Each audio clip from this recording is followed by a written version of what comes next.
أعوذ بالله من الشيطان الرجيم بسم الله الرحمن الرحيم وقال سالم سمعت ابن عمر رضي الله عنهما يقول انطلق بعد ذلك رسول الله صلى الله عليه وآله وسلم وأبي بن كعب إلى النخل التي فيها ابن صياد وهو يختل أن يسمع من ابن صياد شيئا قبل أن يراه ابن صياد فرآه النبي صلى الله عليه وآله وسلم وهو متجع یعنی من قطیفۃ لہ فیہا رمزۃ او زمرۃ فرات بن صیاد رسول اللہ صلی اللہ علیہ وآلہ وسلم وهو یتقی بجذوع النخل فقالت لابن صیاد یا صافی وهو اسم ابن صیاد هذا محمد صلی اللہ علیہ وآلہ وسلم فصار ابن صیاد فقال النبی صلی اللہ علیہ وآلہ وسلم لو ترکتہ بینا۔ حضرت سالم بیان کرتے ہیں کہ میں نے اپنے والد حضرت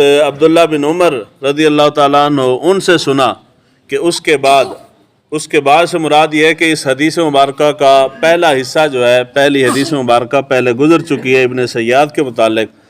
تو حضرت عبداللہ بن عمر کہتے ہیں کہ اس کے بعد حضور صلی اللہ علیہ وآلہ وسلم اور حضرت ابی بن کعب رضی اللہ تعالیٰ عنہ یہ ابن صیاد کی طرف گئے۔ اس وقت ابن صیاد کھجور کے درختوں میں سویا ہوا تھا۔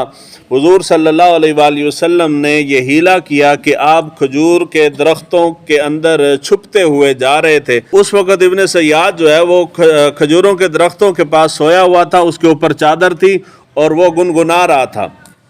حضور صلی اللہ علیہ وآلہ وسلم کو ابن صیاد کی ماں نے دیکھ لیا۔ اس وقت حضور صلی اللہ علیہ وآلہ وسلم کھجوروں کے درختوں کے اوٹ میں تھے، یعنی چھپے ہوئے تھے۔ اس نے دور سے پکارا یا صاف، اور یہ صاف جو ہے یہ ابن صیاد کا نام ہے۔ تو اس نے کہا کہ یہ محمد ہے صلی اللہ علیہ وآلہ وسلم۔ ابن صیاد جو ہے وہ فوراً کھڑا ہو گیا۔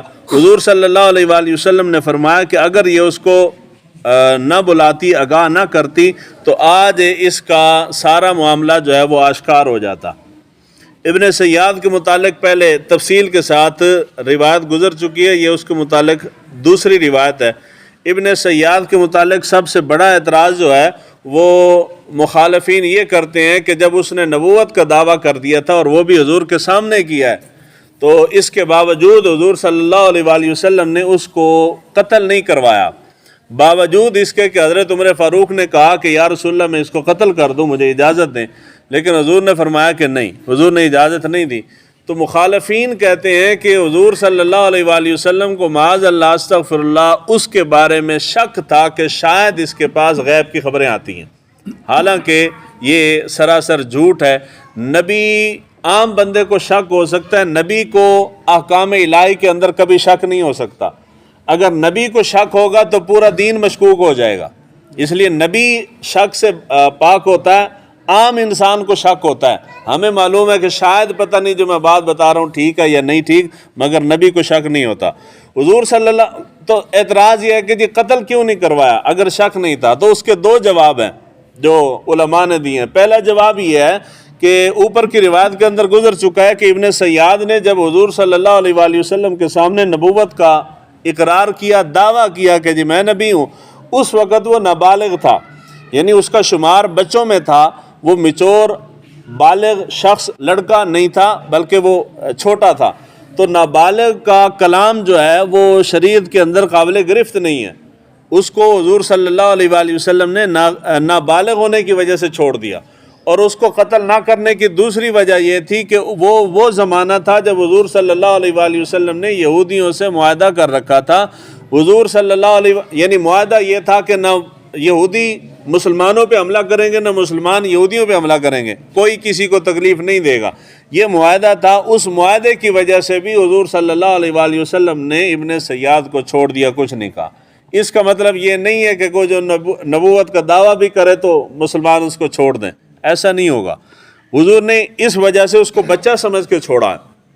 دوسری وجہ اعتراض کی جو سب سے بڑی وجہ ہے وہ کہتے ہیں کہ جی اگر حضور صلی اللہ علیہ وآلہ وسلم دجال کے متعلق ہر چیز بیان کر رہے ہیں، علامات قیامت بھی بیان کر رہے ہیں، لیکن ابن صیاد کے متعلق نبوت حضور صلی اللہ علیہ وآلہ وسلم نے کوئی واضح بات نہیں کی، نہیں کہا کہ یہ دجال ہے یا نہیں کہا کہ یہ دجال نہیں ہے، ہاں یا نہ میں، اس بات میں یا نفی میں حضور نے کچھ نہیں کہا، یعنی شک و شبہ موجود تھا۔ اس کی بنیادی وجہ اور ریزن یہ ہے کہ حضور صلی اللہ علیہ وآلہ وسلم سمیت باقی تمام لوگ جو اس کے بارے میں شکوک و شبہات کے شکار تھے، اللہ تعالیٰ نے اس ابن سیاد کے متعلق کوئی وحی حضور کی طرف نازل نہیں کی۔ ہمارا دعویٰ یہ ہے کہ جب ہم کہتے ہیں، یہ سوال ہے آپ سے، توجہ سے سننا جی، ہم کہتے ہیں کہ حضور صلی اللہ علیہ وآلہ وسلم کو علم غیب ہے، یہی عقیدہ ہے نا جی، تو سوال ہے کہ جی یہ چیز میں پہلے کئی مرتبہ بیان کر چکا ہوں، صرف آپ کا دیکھنا چاہتا ہوں کہ کتنی توجہ سے سنتے ہیں۔ تو سوال یہ ہے کہ علم غیب کس طرح کا ہے؟ دسو جی، علم غیب تو ہے، مگر کون سا علم غیب ہے؟ وہ تو اللہ تعالیٰ کے بارے میں بھی ہم کہتے ہیں، حضور کے بارے میں بھی کہتے ہیں، تو برابری تو آئی نا، کوئی فرق تو ہوگا نا کہ رب کے علم کے اندر اور حضور کے علم کے اندر۔ ہاں جی، بالکل درست جواب ہے۔ اللہ تعالیٰ کا جو علم ہے وہ اللہ تعالیٰ کا ذاتی علم ہے، حضور صلی اللہ علیہ وآلہ وسلم کے پاس جو علم ہے وہ اللہ تعالیٰ کا عطا کرتا ہے، یعنی حضور کو ان غیب کی باتوں کا علم ہے جن غیب کی باتوں کا اللہ تعالیٰ نے حضور کو بتایا ہے۔ جن باتوں کا اللہ تعالیٰ کی طرف سے وحی پیغام نہیں آیا، حضور صلی اللہ علیہ وآلہ وسلم کو ان باتوں کا علم نہیں ہے۔ یہ حدیث مبارکہ اسی بات پہ دلیل ہے۔ ہمارا جو دعویٰ ہے کہ حضور کے پاس علم غیب ہے، مگر وہ عطائی ہے، اللہ کی عطا سے ہے، اللہ جو چیز بتاتا ہے وہ حضور جانتے ہیں، اور جو اللہ نہیں بتاتا وہ نہیں جانتے۔ یہ اسی بات کے اوپر دلیل ہے۔ اگر اللہ تعالیٰ ابن سیاد کے متعلق کو واضح حکم نازل کر دیتا تو حضور صلی اللہ علیہ وآلہ وسلم معاملہ آشکار کر دیتے، بتا دیتے لوگوں کو یہ دجال ہے یا نہیں ہے۔ اللہ تعالیٰ نے اس کے متعلق کوئی حکم نازل نہیں کیا، تو حضور صلی اللہ علیہ وآلہ وسلم نے بھی اس کے متعلق کوئی حتمی بات نہیں کہی احادیث مبارکہ کے اندر۔ رہ گیا یہ کہ حضرت عمر فاروق رضی اللہ تعالیٰ عنہ جب ابن سیاد کے متعلق گفتگو کرتے تھے تو آپ قسم اٹھاتے تھے کہ میں اللہ کی قسم اٹھاتا ہوں ابن سیاد دجال ہے۔ اب حضرت عمر فاروق جو قسم اٹھا رہے ہیں ان کی قسم غلط نہیں ہے، وہ اپنے گمان پہ قسم اٹھاتے تھے۔ جی مجھے معلوم نہیں ہے کہ جی کون سی پارٹی جیتے گی، میں گمان کرتا ہوں کہ جی فلاں پارٹی الیکشن جیت جائے گی، اور میں اس گمان پہ قسم اٹھاتا ہوں۔ میں کہتا ہوں جی میرا گمان ہے، میرا یقین ہے، میرا خیال ہے، اللہ کی قسم ہے فلاں کام ہو جائے گا، فلاں پارٹی جیت جائے گی۔ تو یہ گمان کے اوپر ہے، یقین کے اوپر نہیں۔ حضرت عمر فاروق رضی اللہ تعالیٰ عنہ اپنے گمان پہ قسم اٹھاتے تھے کہ میرا گمان یہ ہے، اللہ کی قسم کہ یہ دجال ہے۔ گمان کے اوپر قسم اٹھائی جا سکتی ہے۔ تو ان کا قسم اٹھانا اس وجہ سے تھا، حضور صلی اللہ علیہ وآلہ وسلم نے احادیث مبارکہ میں کہیں بھی ابن سیاد کو دجال نہیں کہا۔ اللہ تعالی ہمیں دین کو سیکھنے سمجھنے کی توفیق عطا فرمائے۔